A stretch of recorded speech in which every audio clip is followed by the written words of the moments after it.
오늘은 십자가 선물 시리즈 지난주에 이어서 두 번째 시간을 갖습니다. 6번에 걸쳐서 이 사순절 기간 그리고 고난주간 부활절까지 저와 여러분들이 우리에게 주신 십자가 사건 앞뒤로 되어 있는 이 모든 일련의 과정들 속에 어떤 선물을 주시고자 했는가, 그것을 우리는 말씀을 통해서 살펴보려고 합니다.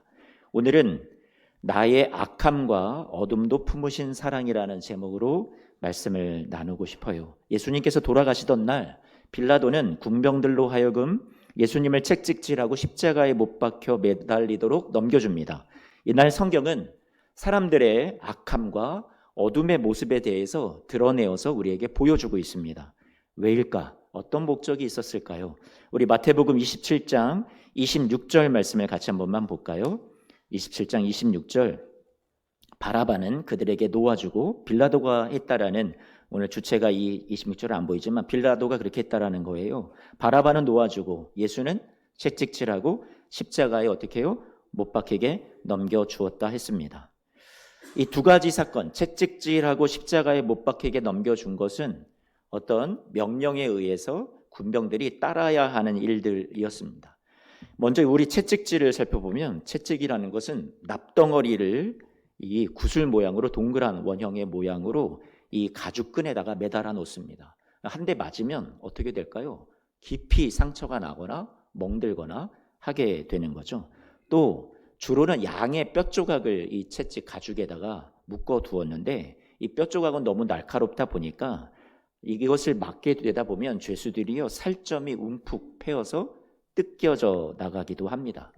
그래서 이 로마 시대에 이 채찍의 형벌을 받게 되는 사람들은 역사의 기록을 보면 이 척추뼈가 드러나거나 혈관이 밖으로 튀어나오거나 창자가 드러나게 되는 그런 매우 잔인한 어떤 고통스러운 형벌 중에 하나였다라고 하죠.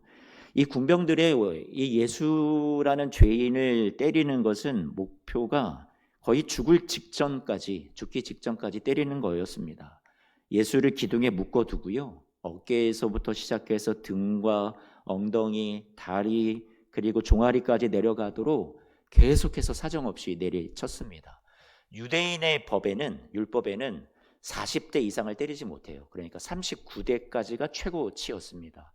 그런데 이 로마 형법에는 그런 매의 대수가 정해져 있지 않습니다. 그러니까 예수님께서 얼마나 매를 맞으셨는지 우리는 정확하게 알 수는 없습니다. 그런데 일부 죄수들은 십자가에 달리기도 전에 이 채찍질만 당하고도 죽는 경우가 허다하게 많았다고 합니다. 그러니까 이것이 얼마나 고통스러운 십자가 지기 전에 채찍의 형벌이었는지 모르겠습니다. 그런데 성경은요, 이 채찍의 맞으심이 누구 때문이라고 말씀하고 있냐면, 이사야서 53장 5절 말씀을 보니까 우리 맨 마지막에 채찍의 맞음으로 우리가 어떻게 되었다고 말씀해요? 나음을 입었도다, 받았도다라고 말씀해주고 있습니다. 저와 여러분을 위한 거라고 채찍질을 소개해주고 있습니다. 살이 찢기고 피가 흐르는 그 예수님의 등 뒤로 군병들은 그 예수님의 어깨에 십자가를 지우게 합니다. 그리고 골고다라는 해골의 곳이라고 불리는 그곳에 십자가에 매달기 위해서 끌고 가려고 하죠. 다시 한번 말씀드리는데, 채찍질은 군병들이 했던 명령을 받고 수행한 첫 번째 일이었고, 그 다음에 오늘 마태복음 27장 26절에서 소개하듯이 그 다음에 했어야 되는 것은 십자가에 끌고 가서, 십자가를 매게 하고 끌고 가서 매다는 것이 이들이 맡겨진 임무였습니다. 그런데 이 사이에 군병들이 무엇인가를 예수님에게 행합니다. 이것은 빌라도가 명령한 게 아닙니다. 우리는 간과하고 지나칠 수 있었던 이런 부분에 대해서 오늘은 간과하고 싶지 않습니다. 오늘 말씀에서 살펴볼 십자가에서 주는 우리에게 선물이 이 장면 속에 기록되어 있기 때문에 그렇습니다. 채찍질과 십자가에 못 박아 죽이는 이 두 가지 사이에 일어난 사건에 대해서 주목하기를 원하고요. 여러분, 여기에서 성경은 우리에게 무엇을 얘기해 주고 있냐면, 이 군병들이 예수님을 순순히 그렇게 보내드리고 싶지 않아서, 딴 생각이 들어서 재미를 보고 싶어서 그들은 이렇게 예수님에게 행합니다.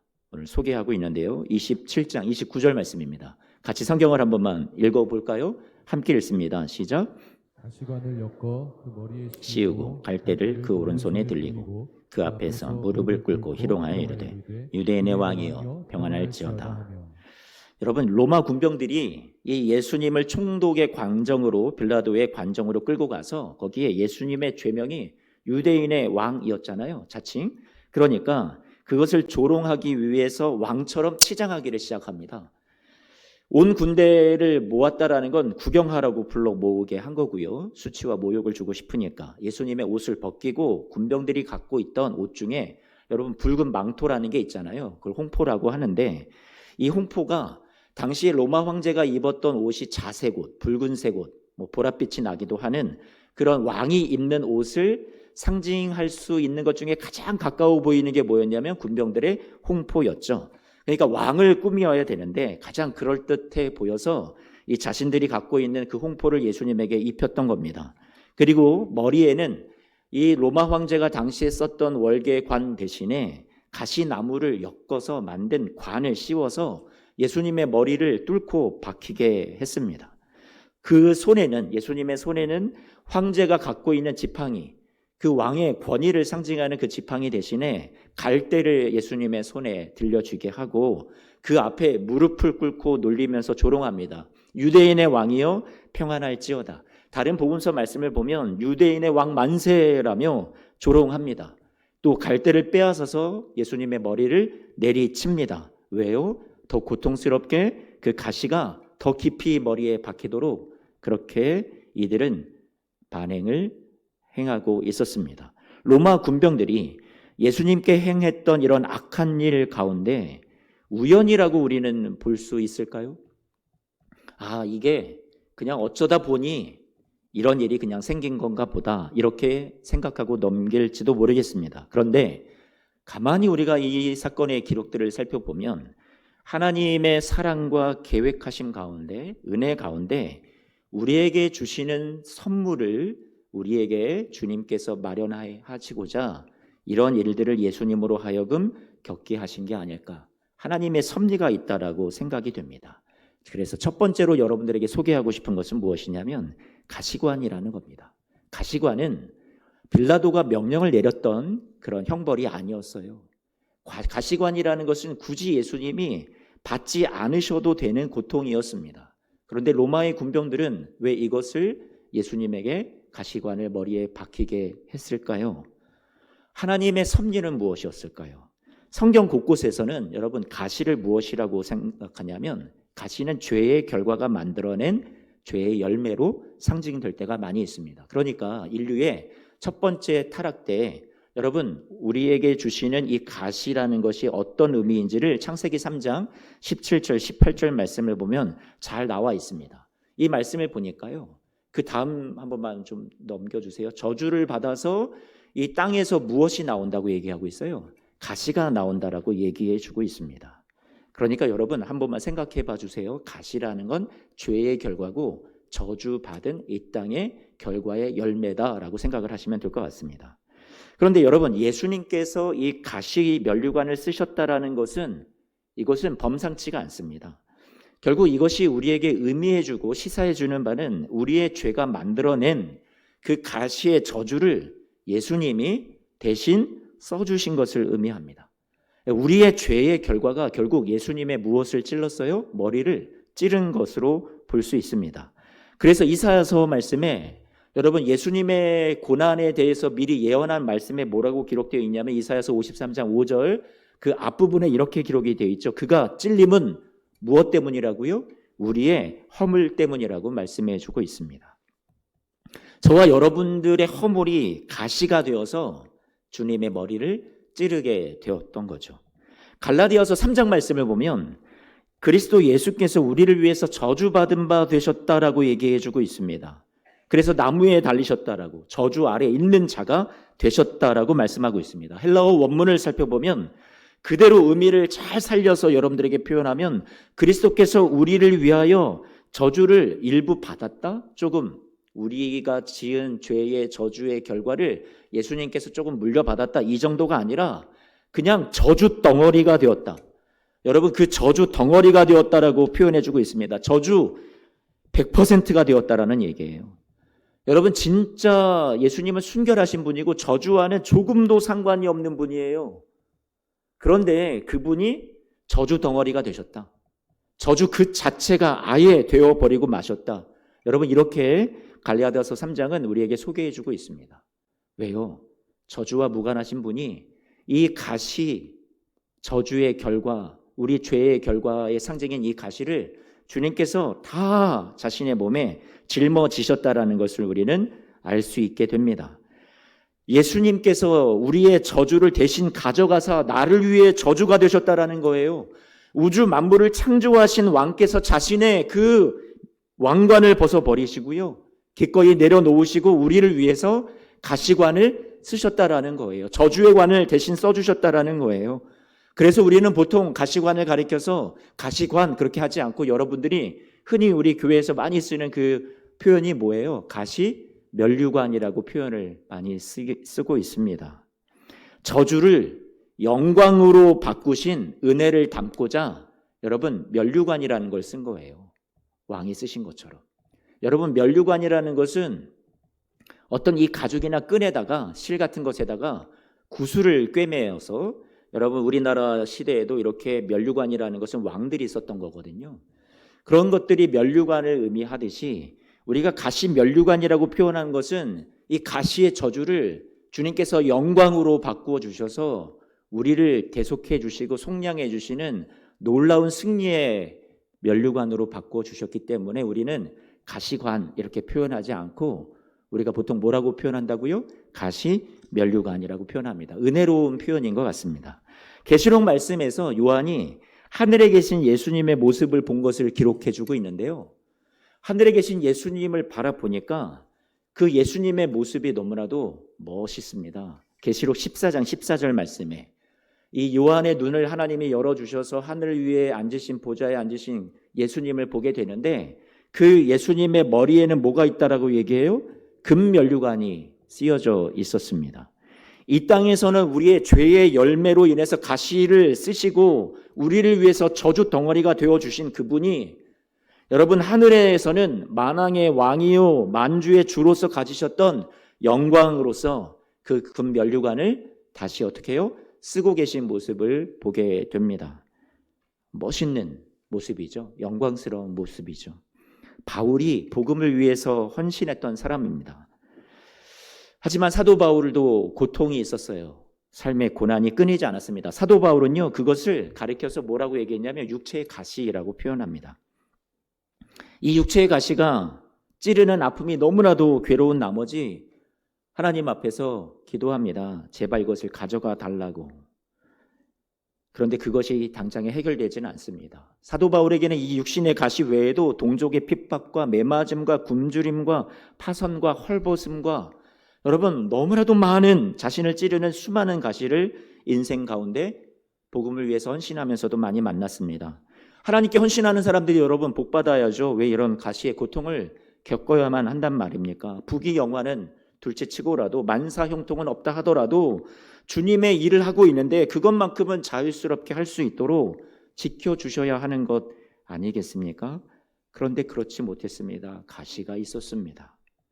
여러분도 믿음으로 살아보려고 하는데 신실하게 주님을 붙들고 살아가시는데 고난이 많으시죠? 그런데요 바울이 말합니다. 바울이 뭐라고 말하냐면 예수님의 가시관도 금면류관으로 바뀌는 영광의 면류관, 승리의 면류관으로 바꾸어 주시는 것처럼 이 사도 바울도 그것을 소망하게 됩니다. 그래서 디모데에게 보내는 편지에 4장 8절 말씀에 이렇게 말합니다. 이제 후로는 나를 위해서 무엇이 예비되었다고요? 의의 면류관이 예배되었다라고 얘기해 주고 있습니다. 소망하는 거예요. 현재의 자신을 찌르는 고난과 가시가 있지만 그것에서 굴복하지 않고 의의 면류관을 바라보면서 예수님의 그 가시관이 승리의 면류관으로 바뀌었던 것처럼 자신에게도 그렇게 주님께서 허락해 주실 것을 믿기에 지금의 시간들을 찔림에도 이겨 나가고 있었던 겁니다. 예수님의 동생이었던 야고보는 여러분 어땠나요? 야고보를 한 번만 여러분들이 봐주실까요? 야고보서 1장 12절 말씀에 보면 이렇게 말씀합니다. 같이 한 번만 읽어볼게요. 시작. 시험을 참는 자는 복이 있나니 이는 시련을 견디어낸 자가 주께서 자기를 사랑하는 자들에게 약속하신 생명의 면류관을 얻을 것이기 때문이라. 시험을 참고 시련을 견뎌낼 수 있는 그 이유를 이 야고보도 뭐라고 얘기합니까? 자신을 위해서 또 사랑하는 자들을 위해서 약속하신 무엇이 있다라고요? 생명의 면류관이 있다라고 믿었기 때문에 그렇습니다. 여러분을 찌르고 있는 가시는 무엇입니까? 아직 우리가 사는 동안에 이 땅에서 남아있는 이 땅의 죄로 인한 저주의 가시가 여러분을 많이 찌를 겁니다. 많이 아플 겁니다. 고난입니다. 그런데 주님은 그 가시를 그대로 내버려 두지 않으십니다. 여러분들이 다 홀로 담당하도록 내버려 두지 않으셨습니다. 로마의 군병들에게 명령한 것도 아닌데 예수님께서는 이 일을 겪게 되십니다. 왜요? 누구 때문에? 우리를 위한 선물이었습니다. 우리의 가시를, 당신이 저주를 다 찔리셔서 담당하시고 저와 여러분에게는 승리의 면류관을 주고 싶으셔서 이 일을 몸소 겪으신 겁니다. 여러분의 고난과 저주의 가시를 주님께서 영광과 승리의 면류관으로 바꾸어 주실 줄로 믿습니다. 소망합니다. 오늘 두 번째 소개하고 싶은 선물은 군병들이 뱉은 침입니다. 여러분 실망하셨어요? 아니 무슨 침 뱉는 게 선물이야. 여러분 오늘 본문 30절 27장 30절 말씀을 보면 군병들이 예수님에게 무엇을 뱉습니까? 침을 뱉습니다. 침 뱉는다라는 건 여러분 몸에 고통을 주는 거예요? 아니면 그 영혼의 마음에 여러분 모욕과 수치와 상처를 주는 거예요. 그렇죠? 몸이 아니라 마음에 고통을 주는 거예요. 이 군병들이 예수님에게 수치와 모욕을 줍니다. 그것을 자신의 즐거움으로 삼습니다. 내가 더 높은 존재라도 된 모양으로 자신이 더 나은 존재라도 되는 줄 알고 이들은 이런 일을 행하고 있습니다. 우리도 누군가에게 모욕을 주고 아픔을 주고 상처를 주는 행위를 분명히 여러분도 알게 모르게 한 적이 있을 겁니다. 때로는 다른 사람들을 험담하거나 깎아내린 적도 있을 겁니다. 겉으로 다 드러나진 않았어도 우리 속에도 이러한 추한 모습들이 악한 어둠의 그림자가 분명히 우리에게 있다라고 생각이 됩니다. 군병들의 악함은 단순히 그들의 것이 아니라 우리들에게도 존재한다라는 거죠. 그래서 이사야서 53장 5절 말씀에 53장 3절 말씀에 뭐라고 얘기하냐면 맨 마지막에 우리도 그를 어떻게 해요? 귀히 여기지 않았다. 여러분 이사야 선지자가 선언하는 것은 여기에 여러분도 다 해당된다라는 겁니다. 우리가 그를 귀히 여기지 않았다. 예수님께서는 말씀하셨습니다. 지극히 작은 자 하나에게 한 것이 곧 나에게 한 거다라고요. 우리가 사람들을 대하는 방식이 곧 예수님을 대하는 방식입니다. 여러분들이 누군가를 귀하게 여기지 않고 수치와 모욕을 주고 그를 아프게 상처를 준다면 우리는 예수님을 똑같이 귀히 여기지 않는 것과 같은 겁니다. 요즘 뉴스를 통해서 나오는 우리 청소년들의 집단 구타, 머리를 밀고 불로 지지고 어떻게 저런 악한 행동이 나올까? 어둠입니다. 악함입니다. 사람들 마음속에 숨겨져 있는 악함의 모습이 분명히 있다고 생각을 합니다. 예수님께서는 우리의 이 어두운 면을 잘 알고 계셨습니다. 우리 주님의 용서와 보혈의 은혜가 아니고서는 전혀 소망이 없는 존재라는 걸 아셨습니다. 그래서 성경은 우리의 악과 어둠에 대해서 말합니다. 로마서 3장 말씀은 10절과 23절에 의인이 하나도 없다고, 모든 사람이 죄를 범해서 하나님의 영광에 이르지 못한다고, 그리고 에베소서 2장 3절 말씀은 우리는 본질상 진노의 자녀라고, 예레미야서 17장 말씀은 만물보다 심히 거짓되고 부패한 것이 우리 사람의 마음이라고 소개하고 있습니다. 사실 우리에게 이런 악함과 어둠이 있다라는 것은 당연히 그 수치가, 그 심판이 우리에게로 돌아와야 마땅한 겁니다. 예수님이 십자가를 지시고 우리를 위해서 걸어가신 그 고난의 길에 하나하나 몇몇마다 하나님과 아무 상관없는 일을 겪게 하신 것이 아니라면, 예수님이 겪으신 이 일은, 침뱉음 당하신 일은요, 조롱과 수치, 멸시를 당하신 이 일은 거기에 하나님의 숨겨진 은혜로운 일들에 대한, 선물에 대한 예비하심이 이 말씀의 사건 속에 담겨 있는 것 같습니다. 군병들의 침이 우리의 더러운 마음, 악한 마음이라고 한번 생각해 보시기를 바랍니다. 예수님께서 그 더러움을 어떻게 하시는지를, 다루어 가시는지를 한 번만 눈여겨 보십시오. 예수님은 그 침뱉음을 닦아내지 않으셨어요. 그 침뱉음을 저 같으면 당장에 닦을 법한데 그것을 가지고 끝까지 십자가까지 짊어지고 가십니다. 우리의 악함과 어두움을 그것을 가지시고 몸으로 감내하시고 가지고 가셨다라는 거예요. 우리의 죄악과 더불어 주님은 우리의 본성이 남을 모욕하고 수치주고 조롱하는 그 모습이 분명히 있다라는 걸 아셔서 그 어두운 면도 함께 짊어지시고 간직하신 채 그 얼굴에 침뱉음 당한 것을 닦지 아니하시고 그것을 다 입으신 채로 끝까지 십자가를 향해서 나아가십니다. 주님의 얼굴과 주님의 몸에는요, 우리의 그 죄의 모습들이 이렇게 엉겨붙어 있는 것 같습니다. 그런데 여러분, 생각해 보고 싶은 건 예수님은 이런 멸시를 당하면서 왜 이것을 다 감내하셨을까요? 왜 다 참으신 걸까요? 무기력해서? 능력이 없어서? 그런 걸까요? 오늘 본문이 27장 말씀인데 마태복음 26장으로 잠깐만 가면 바로 앞장이죠. 53절 말씀에 예수님이 이런 얘기하십니다. 내가 내 아버지께 구해서 지금 12군단, 인원수로 따지면 7만 2천이라는 그 당시의 로마 군대의 군사 수인데 12군단 더 되는 천사를 보내시게 할 수 없는 줄로 아느냐? 능력이 없으시다는 얘기를 하지 않습니다. 예수님이 지금 자신을 붙잡으러 오는 이 무리들 앞에 예수님께서는 이것을 뿌리치고 십자가를 지지 않으려면 얼마든지 할 수 있다라는 얘기를 하신 겁니다. 내가 이래봬도 창조주인데 피조물들에게 이게 뭐냐, 체면이 있지, 천사들을 명해서 좀 이것 좀 닦아라 하실 수도 있는 분입니다. 왜 그럴 능력이 없으셨겠어요?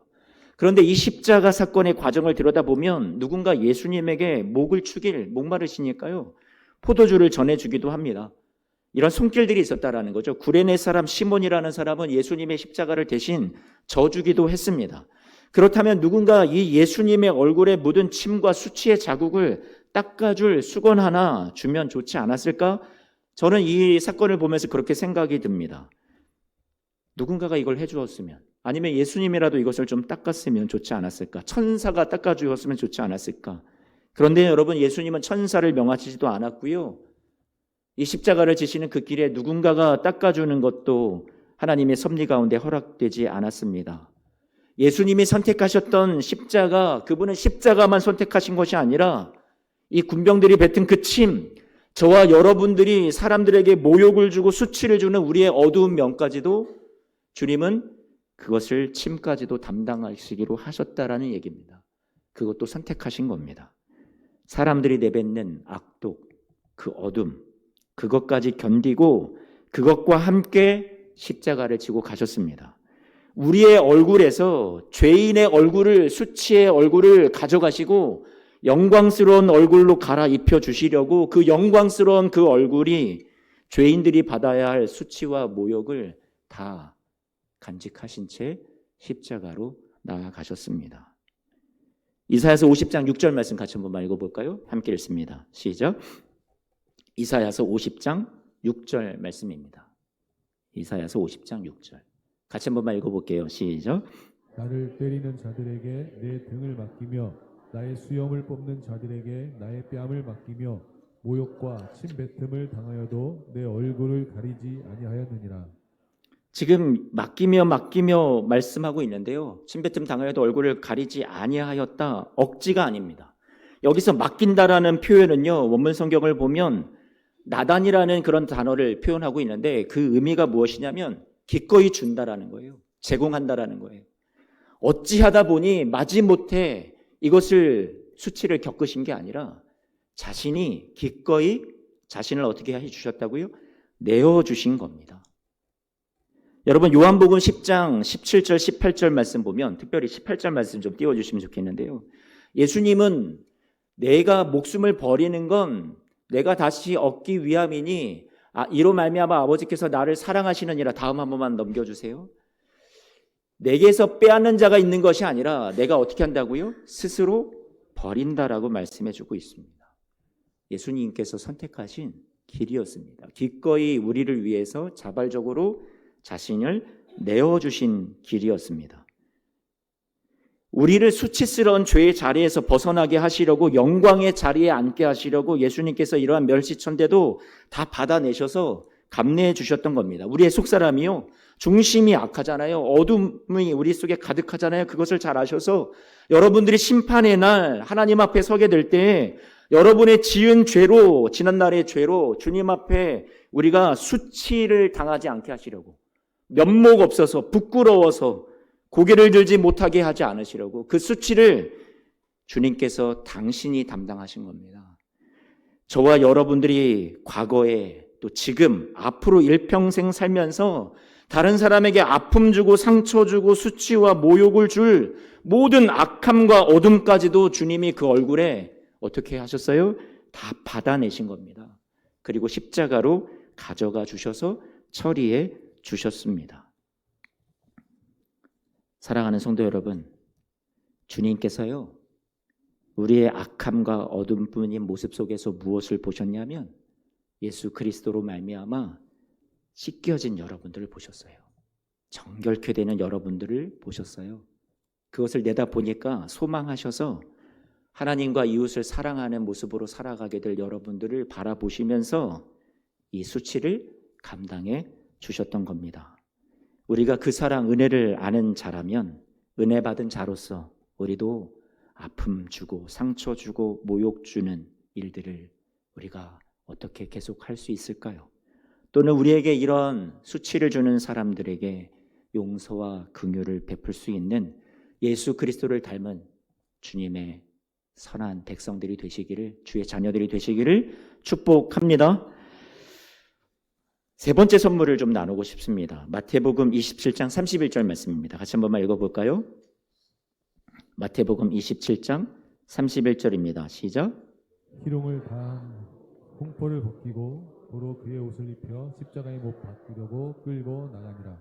군병들이 예수님을 바닥에 쓰러뜨린 후에 양팔을 벌려서 나무 형틀에, 십자가 형틀에 대고요, 아마 무릎으로, 이 군병들이 무릎으로 집 눌렀을 거예요. 이 팔뚝을요. 그리고서 대못을 대고 망치를 들고 내리치려 했겠죠. 예수님이 마음만 먹으신다면 아까처럼 뿌리칠 수도 있는 것 아닙니까? 천사를 동원해서 이 상황을 모면할 수도 있는 능력 있으신 분이 아닙니까? 천지를 주관하셨던 권능의 손 아닙니까? 그런데 그 손을 피하지 않으십니다. 이들에게 기꺼이 내어 주십니다. 무엇을 보신 걸까요? 예수님은요. 예수님은 망치를 보셨던 걸까요? 못을 보고 두려워하신 건가요? 아니요. 군병들의 손만 보셨을까요? 아니요. 그것 말고도 더 있습니다. 군병들은 십자가와 못과 망치밖에 예수님의 죄인의 손만 보았을지 모르지만 예수님이 보셨던 것은 십자가 형틀에 못 박히셔야만 했던 진정한 이유가 되는데요. 그것은 그 십자가와 망치 사이, 예수님의 손 사이에 있었던 저와 여러분들의 죄의 목록을 보셨습니다. 이게 무슨 말이냐고요? 같이 골로새서 말씀을 봅니다. 골로새서 2장 13절 14절 말씀입니다. 함께 읽어봅니다. 시작. 또 범죄와 육체의 무할례로 죽었던 너희를 하나님이 그와 함께 살리시고 우리의 모든 죄를 사하시고 우리를 거스르고 불리하게 하는 법조문으로 쓴 증서를 지우시고 제하여 버리사 십자가에 못 박으시고. 주님의 그 손과 나무 십자가 사이에는 목록이 있었습니다. 방금 읽었던 이 14절 말씀에는 우리를 거스르고 불리하게 하는 법조문이라고 기록되어 있습니다. 다른 번역 성경을 보면 빈문서라고 번역이 되어 있어요. 빈문서. 이는 무엇이냐면 저와 여러분들의 죄를 적나라하게 고발하고 지적하는 법조문입니다. 빈문서입니다. 여러분의 그 긴 목록, 죄의 목록, 우리가 너무 많아서 다 갚을 수 없는 능력 밖에 죄의 목록이 적혀 있는 겁니다. 그런데 오늘 골로새서 2장 14절 말씀에는 뭐라고 얘기하냐면 그것이 예수님의 십자가와 예수님의 손 사이에 있었는데 십자가에 못 박으셔서 이것을 어떻게 하셨다고요? 지우시고 제하해 버리셨다라고 말씀하고 있습니다. 주님의 손에 가리워져서요, 이 죄의 목록이 보이지 않습니다. 주님의 손바닥에서 흐르는 그 보혈의 피가 덮여져서 이 죄의 목록이 붉게 물들어서 더 이상 죄의 목록을 알아볼 수가 없습니다. 지워졌습니다.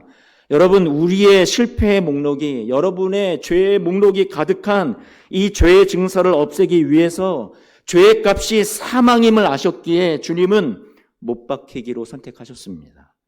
여러분 없는 영원한 하늘나라를 예수님께서는 도저히 생각할 수 없었기 때문에 여러분을 위해서 이 못 박힘을 선택하셨습니다. 망치 자루를 쥐고 있던 손이 겉으로 보기에는 로마 군병들의 손이었어도 여러분, 진짜 망치로 예수님의 손과 발을 못 박히게 한 진짜 장본인은 누구냐면요, 저와 여러분입니다.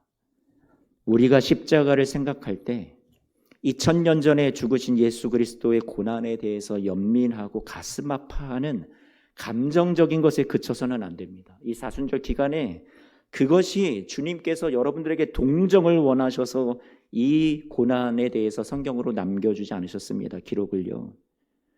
이 선물이 앞으로 여러분들에게 어떤 긍정적인 작용을 하고 어떤 능력을 주고 어떤 효험이 되어서 여러분들의 삶을 소망 있게 하고 고난 많은 이 세상 속에서 정말로 당당하게 멋있게 잘 살아낼 수 있게 하는가, 그것에 예수님의 온통 관심과 초점이 여러분 담겨 있는 겁니다. 오늘 우리는 말씀 속에서 우리의 악함과 어둠도 품으신 사랑을 보았습니다. 오늘 주님이 고통당하신 그 고통 자체보다 주님께서 십자가에서 우리를 위해서 마련해 주신 이 선물의 능력이 얼마나 우리의 삶에 중요한 영향력을 끼치는가, 그것에 우리는 더 관심이 많아야 합니다. 주님께서 저와 여러분들에게 오늘 이 주신 선물에 대해서 제가 3가지로 정리하고 말씀을 마치고 싶습니다. 아직 우리에게 남아있는 이 땅의 저주요 고난의 가시를 가지고 있지만 여러분들의 삶의 승리의 면류관으로 바꿔주실 줄로 믿습니다. 그래서 우리는 이 면류관을, 승리의 면류관, 생명의 면류관, 의의 면류관을 우리는 오늘도 소망하면서 주님이 주신 이 선물을 가슴에 품고 하루하루를 이겨내시는 여러분들 되시기를 축복합니다. 침뱉음과 수치를 당신의 얼굴에 친히 담당하셨습니다. 그것은 심판의 날 우리가 주님 앞에 서게 될 때 수치를 당하지 않게 하시려는 주님의 선물입니다. 악함과 어둠뿐인 여러분의 모습 속에서 십자가의 사랑으로 앞으로 정결하게 될 여러분들을 소망해 주셨습니다. 이 선물을 받은 자답게 우리도 우리에게 아픔을 주고 상처와 모욕을 주는 사람들에게 용서와 긍휼을 베풀며 예수 그리스도를 닮아 우리에게 주어진 이 십자가의 길을 멋지고 당당하게 날마다 이겨나가시는 여러분 되시기를 축복합니다. 3번째로 못 박히신 주님의 십자가, 그리고 그분의 손 사이에 저와 여러분들의 모든 죄의 목록이 지워지고 그 보혈의 피로 덮어져서 사라졌으니 주 예수 그리스도로부터 받은 이 놀라운 구원의 은총을, 죄사함의 은총을 여러분 날마다 누리시게 되시기를 축복합니다. 갈라디아서 2장 20절 말씀에 내가 그리스도와 함께 십자가에 못 박혔나니 그런즉 이제는 내가 사는 것이 아니 오직 내 안에 그리스도께서 사시는 것이라. 내가 이제 육체 가운데 사는 것은 나를 사랑하사 나를 위하여 자기 몸을 버리신 하나님의 아들을 믿는 믿음 안에서 사는 것이라. 세상에 고난과 가시가 있지만, 어려움이 있지만, 누군가 나에게 수치와 모욕과 아픔을 주는 일이 생길 수 있지만 우리는 무엇을 믿어요? 이 땅의 만사 형통을 믿는 게 아니라 날 위해서 자신의 생명을 다 내어주신 하나님의 아들을 믿는 그 믿음 때문에, 그 사랑을 우리가 받았기 때문에 우리는 이 세상 나 혼자 살아가는 것 아니라 그 주님과 함께 살아가시는, 동행하시는 여러분의 삶이 되시기를 축복합니다. 여러분, 그래서 자꾸만 여러분의 삶의 무게가 여러분들을 짓누를 때 여러분은 선포하셔야 됩니다. 나는 이미 죄사함 받았다. 승리의 면류관은 나의 것이다. 나는 누구와 함께 살아간다? 예수 그리스도와 함께 살아간다. 여러분, 이 믿음을 가지시고 날마다 세상을 이긴 자답게 멋지게 살아가시는 성도님들 되시기를 축복합니다.